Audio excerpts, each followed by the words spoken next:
Donald Trump ने बुनियादी तौर पे नरेंद्र मोदी की पूरी सियासत का जो गुब्बारा था उसे पंक्चर कर दिया कि है, जिससे इंडिया के मीडिया में, उनके सोचने समझने वाले लोगों में, उनके कैपिटल में एक भौचाल आ गया है। डोनाल्ड ट्रंप का जो उम्मीदें थी सदर पुतिन से यूक्रेन और रूस की जंग, वो अभी तक खत्म नहीं हो सकी। तो अब वहां पे भी सब्र का पैमाना डोनाल्ड ट्रंप का लबरेज होता जा रहा है। तो पुतिन के बारे में भी अब वो सख्त बातें कुछ कहने लगा है। देखिए, ये जो डोनाल्ड ट्रंप ने बुनियादी तौर पे नरेंद्र मोदी की पूरी सियासत का जो गुब्बारा था उसे पंक्चर कर दिया है। अब 25% टैरिफ लगाया है और साथ में जो बयान दिया है वो भी बहुत ही उनकी बेइज्जती की है और बाकायदा इल्जामात लगाए हैं और एक पेनल्टी टैरिफ की बात भी की है, जिससे इंडिया के मीडिया में, उनके सोचने समझने वाले लोगों में, उनके कैपिटल में एक भौचाल आ गया है। यानी वो समझने की कोशिश कर रहे हैं कि उनकी दहाइयों की जो बिलीव्स थे या उनकी इन्वेस्टमेंट थी वो दिनों में कैसे खत्म हो गई। तो अब जाहिर है कि उसकी जो बुनियादी जो बहस है वो ये है कि ये इतना जो गुस्सा है डोनाल्ड ट्रंप जो दिखा रहा है नरेंद्र मोदी पे, वो कि कहता वो यही है एक फिक्रे में कि ही इज माय फ्रेंड, लेकिन उसके बाद फिर वो यानी जो सीधी बात है जूते मारना शुरू कर देता है। तो एक उसकी वजह ब्रिक्स है, क्योंकि ब्रिक्स के पीछे जो ड्राइविंग फोर्स है, असल जो ताकत है वो चाइना की है। लेकिन जो गोल है ब्रिक्स में शामिल ममालिक का, और चाइना तो उससे कभी शाय ऑफ भी नहीं करता, वो ये है कि वो एक जो दुनिया में जो एक मालियाती निजाम है, वो उसकी जो डिपेंडेंस है अमेरिकन डॉलर पे दुनिया भर के ममालिक की, उस डिपेंडेंस को चाइना भी खत्म करना चाहता है, रूस भी खत्म करना चाहता है। उसका वो ऐलान कर चुके हैं और दुनिया के और ममालिक भी हैं। तो ब्रिक्स जो है उसमें इंडिया की शमूलियत का मतलब यह है कि वो घोड़ा जिसे अमेरिका अपने तौर पर इस खित्ते में तैयार कर रहा था, खिला पिला रहा था, मेवे खिला रहा था, उसकी मॉडलिंग करवा रहा था घोड़े की, कि इंडिया के मुकाबले में तैयार हो रहा है, वो ही अगर जाके नरेंद्र मोदी ब्रिक्स में जाके बैठ गया तो वो, अब डोनाल्ड ट्रंप इस बात का इजहार लिख के भी कर चुका है, अपनी इंटरव्यू में कई दफा कह चुका है। एक तो उसको ये बहुत गुस्सा है कि एक ऐसा इत्तेहाद जो जिसका गोल है कि वो अमेरिकन डॉलर को अल्टरनेटिव पैदा करना चाहता है, वो उसकी एक रिप्लेसमेंट में इंटरेस्टेड है। तो अमेरिकी डॉलर को अगर खतरा हो गया या उनके सुपर पावर के स्टेटस को खतरा हो गया तो वो कोई सुपर पावर ये बर्दाश्त नहीं करती। अच्छा, चाइना के खिलाफ डोनाल्ड ट्रंप जितना अग्रेसिव होकर देख सकता था वो देख चुका है,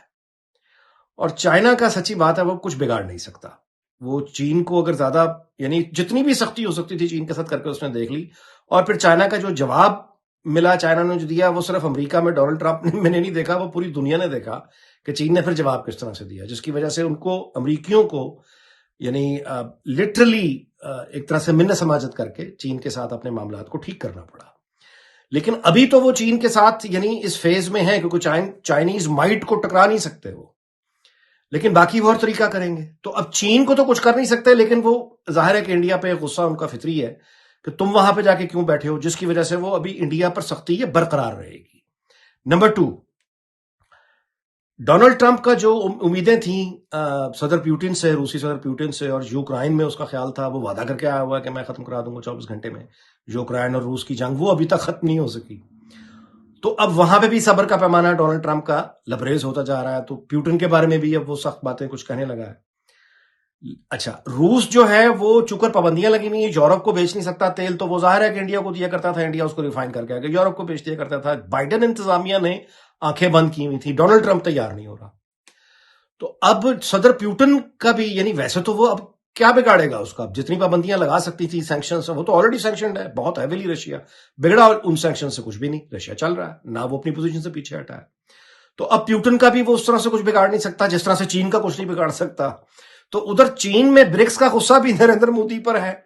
और रूस का जो गुस्सा है वो भी अब नरेंद्र मोदी पे निकाल रहा है कि तुम वहां से ये पेट्रोल ये जो ये करते हो, रूस से तेल लेके यूरोप, ये तुमने क्या तमाशा लगाया हुआ है, ईरान से जो तुम लेते हो ये तुमने क्या तमाशा लगाया हुआ है। तो वो जितने भी आप यूं कहिए कि वो सारे कंफर्ट जोन जो अमेरिका ने इंडिया को दे रखे थे, वो एक एक करके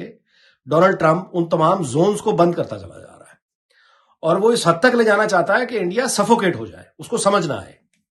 अच्छा, नतीजा इसका यह है कि अब इतनी ह्यूमिलिएशन के बाद कांग्रेस की वहां ईंट लग गई है उनको। तो यानी नरेंद्र मोदी ने जिस तरह का कल्चर मुतारफ करवा दिया है, बल्कि उसमें तो शिकंजे इतने गहरे थे कि इनका एग्जिट दिखाई नहीं दे रहा था, और फिर नरेंद्र मोदी के बाद एक और पागल, एक और इंतहा पसंद यानी दिखाई दे रहा था। लेकिन ये जो पूरा एक जादू یہ جو میجک ایک تھا، طلسم تھا جو بھارتیوں پر طاری کیا ہوا تھا نریندر مودی اور اس کی پارٹی نے کہ دنیا بھر میں ہمارا ڈنکا بجتا ہے، وہ طلسم تو ٹوٹ گیا، اڑ گیا۔ اب ظاہر ہے کہ وہ ہم نے پرخچے اڑتے ہوئے دیکھ لیے پارلیمنٹ میں تقریروں کے، اور ظاہر ہے کانگریس کا جو پوری لیڈرشپ ہے ان کے اندر ایک نئی توانائی، ایک نئی انرجی آ گئی ہے، اور وہ اب خواب دیکھنے لگے ہیں، اور ظاہر ہے کہ لوگ اکا بکا وہاں پہ کھڑے ہیں۔ تو بنیادی طور پر یہ یعنی نریندر مودی کا مستقبل اب یہ بوجھ ہے، اپنی پارٹی پر بھی بوجھ ہے، یہ انڈیا کے جو ایکچوئل کارپوریٹ ورلڈ ہے، سیٹھ جس کا پیسہ نریندر مودی کے پیچھے تھا، اب یہ ان کے لیے بھی بوجھ ہے۔ اور وہ وقت کہ اس کے وہی یعنی سپورٹرز، نریندر مودی کے سپورٹرز، جو یہ کہا کرتے تھے کہ اب دنیا میں کوئی بھارت کو جانتا ہے یا نہیں جانتا، نریندر مودی کو جانتا ہے، یعنی انہوں نے مودی کو ایکوولائز کر دیا تھا پوری اسٹیٹ کے۔ وہ لوگ جو یہ کہتے تھے کہ بس نام ہی مطلب ہے، مودی کا نام ہی کافی ہے، مودی ایک برانڈ ہے، اور مودی کا مطلب انڈیا، انڈیا کا مطلب مودی، اس طرح کے جو اس کے لوگ تھے چاہنے والے، وہی لوگ اب یہ کہہ رہے ہیں کہ جو بیرون یعنی ملک بھارتی ہیں، یعنی بھارت سے باہر جو بھارتی رہتے ہیں یورپ میں اور امریکہ میں، وہ اب اپنی جان بچانے کے لیے خود کو پاکستانی بتائیں گے۔ یعنی وہ یہ کہیں گے، بھارتی، امریکہ میں رہنے والے بھارتی، یورپ میں رہنے والے بھارتی، وہ اب یہ کہیں گے، ان سے کوئی پوچھے گا تو وہ اپنی جان چھڑانے کے لیے اپنے آپ کو پاکستانی کہیں گے، تاکہ ایک پرائیڈ لینے کے لیے، کیونکہ اگر وہ بھارتی کہیں گے تو ان پہ سختی ہو سکتی ہے۔ یہ ہمارے سامنے دیکھتے دیکھتے دنیا میں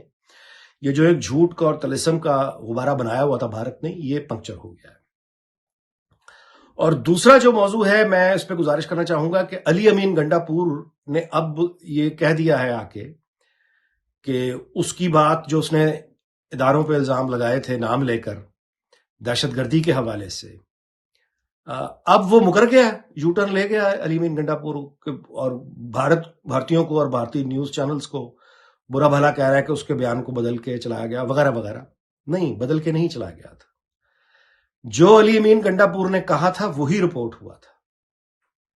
اور یہ علی امین گنڈا پور کا نہ کوئی پہلا یو ٹرن ہے نہ آخری یو ٹرن ہے۔ میرا پہلا رد عمل جب اس نے پہلا بیان دیا تھا یہی تھا کہ یہ اب یو ٹرن بھی لے جائے، یہ مکر بھی جائے، یہ اپنی بات سے پیچھے بھی پھر جائے، جو نقصان اس نے پہنچانا تھا بیرونی دنیا میں پاکستان کے امیج کو، یہ اپنی طور پہ پہنچا بیٹھا ہے۔ اور وہی ہوا کہ بھارت جو ہے وہ فاٹف چلا گیا، اس کے بیان کو بطور ثبوت انہوں نے جا کے جمع کرا دیا ہے کہ پاکستان کو گرے لسٹ میں ڈالیں،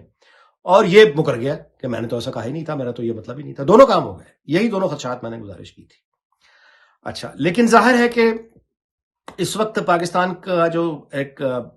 دنیا میں جو ایک گلوبل سٹیج ہے، وہاں پہ پاکستان اس وقت ایک سینٹر میں کھڑا نظر آتا ہے، اور جو سفارتی طاقت ہے پاکستان کی وہ اس وقت غیر معمولی ہے۔ تو اس طرح کے الزامات کا پاکستان کو تو کوئی نقصان تو انشاءاللہ نہیں پہنچے گا، ہم اس سے نکل جائیں گے، لیکن اس سے البتہ یہ ضرور ظاہر ہوتا ہے کہ ہماری جو پولیٹیکل لیڈرشپ ہے، پارٹیز کی leadership, of course including Imran Khan, وہ جب اہم ترین عہدوں پہ جب وہ لوگ نامینیٹ کرتے ہیں، تعینات کرتے ہیں، ہمارے یہاں الیکشن تو ہوتا نہیں، نامزدگی ہوتی ہے، مطلب یہ بہت انفارچونیٹ ہے، پارٹی لیڈرشپ جس کو جو جی چاہے بنا دے وداؤٹ ڈسکشن۔ تو عمران خان نے ہی علی امین گنڈا پور کو یعنی وزارت اعلیٰ دی، اسی کی وجہ سے وہ بیٹھا ہے۔ لیکن اس کی جو وزیر اعلیٰ بنانے کی وجہ عمران خان کے نزدیک کیا تھی، ظاہر ہے وہ سب کو پتا ہے۔ وہ وجہ یہ نہیں تھی کہ علی امین گنڈا پور بہت اچھا ایڈمنسٹریٹر ہے، یا وہ بہت پڑھا لکھا ہے، یا اسکالر ہے،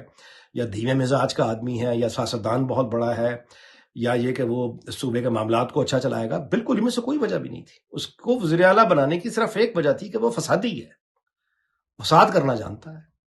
اور یہی خان صاحب کی خواہش تھی کہ ایک ایسا بندہ ہو جو فساد برپا کیے رکھے، سکون نہ آنے دے، پیس نہ آنے دے۔ انفارچونیٹلی اس طرح کی ترجیحات پر بھی افسوس کا اظہار کیا جا سکتا ہے، لیکن جب تک اس طرح کی ترجیحات رہیں گی، سیاستدان خود ہی اپنا بیڑا غرق کرتے رہیں گے، اور پورے پولیٹیکل سسٹم کو اتنی بری طرح ڈسکریڈٹ کر دیا گیا ہے، یوں سمجھیے کہ بس اس میں ایک اور اضافہ، المناک اضافہ ہوا ہے۔